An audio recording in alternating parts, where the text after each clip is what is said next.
HS final পৰীক্ষা কিমান 2025ৰ final পৰীক্ষা কিমানত হ'ব এইচএছ ফাইনেল পৰীক্ষাৰ ৰুটিন বাহিৰ হৈছেনে ৰুটিনখন বাহিৰ হ'লেও পৰীক্ষা কেই তাৰিখৰ পৰা আৰম্ভ হ'ব ফাৰ্ষ্ট এক্সাম কি আছে গতিকে আজি আমালোক এই ভিডিঅ'ত এইবোৰ বিষয়লৈ আলোচনা কৰিম তোমালোক বেছি দেৰি নকৰি ভিডিঅ'টো আৰম্ভ কৰি আছোঁ সৰ্বপ্ৰথম মই তোমালোকক ক'ব বিচাৰিম যে তোমালোকৰ পৰীক্ষা কিমান তাৰিখে হ'ব তোমালোকৰ পৰীক্ষা আৰম্ভ হ'ব ফেব্ৰুৱাৰীত 2025 চনৰ ফেব্ৰুৱাৰী মাহৰ 10 তাৰিখৰ পৰা তোমালোকৰ পৰীক্ষা আৰম্ভ হ'ব ঠিক আছে কিমান তাৰিখৰ পৰা 10 তাৰিখৰ পৰা এতিয়া কথা হ'ব লাগিছে কি যে তোমালোকৰ ৰুটিনখন বাহিৰ হৈছে নে নাই ৰুটিনখন বাহিৰ হোৱা নাই তথাপিও মই তোমালোকক কৈ আছোঁ কাৰণ তোমালোকে প্ৰিভিয়াছ ইয়েৰৰ ৰুটিনখন চাবা আৰু এইবাৰৰ যিখন 2025 চনৰ ৰুটিন আহিব সেইখনো 2000 থাকিব সেইকাৰণে মই তোমালোকক কৈ আছোঁ ফেব্ৰুৱাৰী 10 তাৰিখে তোমালোকৰ পৰীক্ষা আৰম্ভ হ'ব আৰু তোমালোকৰ ফ্ৰী ফাইনেল পৰীক্ষা হ'ব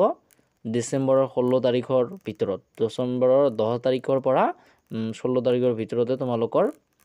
ফ্ৰী ফাইনেল পৰীক্ষা আৰম্ভ হ'ব ঠিক আছে তো গতিকে বহুত জিলাত হয়তো আৰম্ভ হৈ গৈছে যে ফ্ৰী ফাইনেল পৰীক্ষা কিমানত আমাৰ ধুবুৰী ডিষ্ট্ৰিক্টত এতিয়াও হোৱা নাই কেইদিনমানৰ ভিতৰত তোমালোকক হয়তো ৰুটিন দি দিব তোমালোকে হয়তো আচৰিত হ'ব পাৰা যে ৰুটিন এতিয়াও বাহিৰ হোৱা নাই ছাৰ কেনেকৈ গৈ আছে মই তোমালোকক কৈ আছোঁ কাৰণ প্ৰিভিয়াছ ইয়েৰৰ ৰুটিনখন চালে তোমালোকে গম পাবা ঠিক আছে ফেব্ৰুৱাৰীতে পৰীক্ষা তোমালোকৰ আৰম্ভ হ'ব হায়াৰ ছেকেণ্ডেৰী আৰু মেট্ৰিক পৰীক্ষা হ'ব মাৰ্চ বা এপ্ৰিলত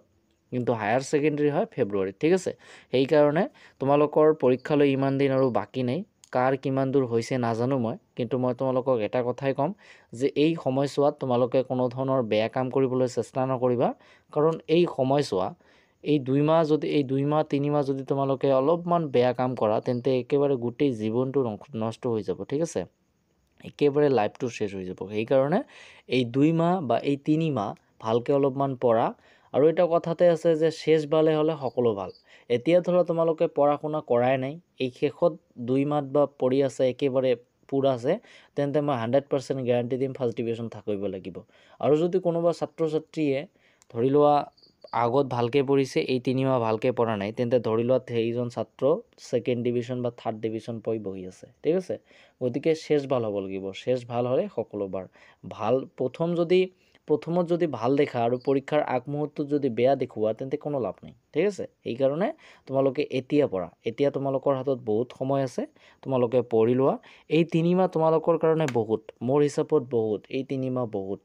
যদি পঢ়াৰ নিচিনাকৈ পঢ়া তেন্তে এই 3 মাহ বহুত আৰু যিজনে নপঢ়ে তেওঁ যদি গোটেই বছৰ অৰ্থাৎ তেওঁৰ জন্মৰ দিনৰ পৰা এতিয়ালৈকে পঢ়া ভালকৈ সোধা তেওঁ ক'ব মই এইটো নোৱাৰোঁ মই পাহৰি গৈছোঁ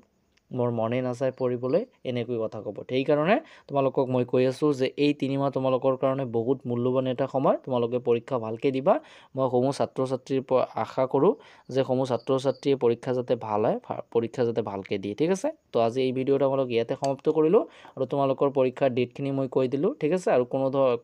কোনো ছাত্ৰ ছাত্ৰী যাতে এই ভিডিঅ'টো অলপমান বেয়াকৈ নলয় যে ৰুটিন বাহিৰ হোৱা নাই তাৰ উপৰিও ছাৰে ডেট দি দিলে ঠিক আছে